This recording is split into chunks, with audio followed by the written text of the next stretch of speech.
പണ്ട് നമ്മൾ കടയിൽ നിന്ന് സാധനങ്ങൾ വാങ്ങുന്ന സമയത്ത് ഇതുപോലൊരു ന്യൂസ് പേപ്പറിൽ ഇതുപോലെ വഞ്ചിക്കയർ വെച്ചിട്ട് കെട്ടിയിട്ടായിരിക്കും അല്ലേ നമുക്ക് സാധനങ്ങൾ കിട്ടാറുള്ളത്.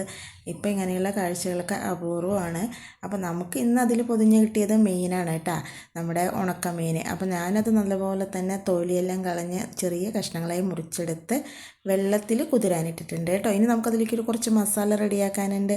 അപ്പോൾ ഞാനൊരു മിക്സിയുടെ ജാറിലേക്ക് 2 സ്പൂൺ മുളക് പൊടി, ഒരു കൈപ്പിടി നിറയെ ചെറിയുള്ളി ചേർത്ത് ഒന്ന് ചതച്ചെടുത്തിട്ടുണ്ട്. നല്ലപോലെ തന്നെ നമ്മുടെ മീൻ തിരുമ്പി കഴുകി എടുത്തതിന് ശേഷം നമ്മൾ ചതച്ചു കൊണ്ടുവന്നിട്ടുള്ള നമ്മുടെ ഉള്ളിയുടെ ആ കൂട്ട് അതിലേക്ക് ചേർത്ത് കൊടുത്ത് കുറച്ച് മഞ്ഞൾപ്പൊടി കൂടെ ചേർത്ത് നല്ലപോലെ തന്നെ കൈകൊണ്ട് പുരട്ടിയിട്ട് നമ്മുടെ ചീനിച്ചട്ടിയിൽ ആവശ്യത്തിന് തന്നെ വെളിച്ചെണ്ണ ഒഴിച്ചു കൊടുത്ത് നമ്മുടെ മീൻ അതിലേക്ക് ചേർത്ത് കൊടുത്ത് തിരിച്ചും മറിച്ചും നല്ലപോലെ തന്നെ മൊരിയിച്ചെടുത്ത് കഴിഞ്ഞാൽ നല്ല ടേസ്റ്റോട് കൂടിയിട്ടുള്ള നമ്മുടെ മസാല മീൻ റെഡി ആയിട്ടുണ്ട് കേട്ടോ.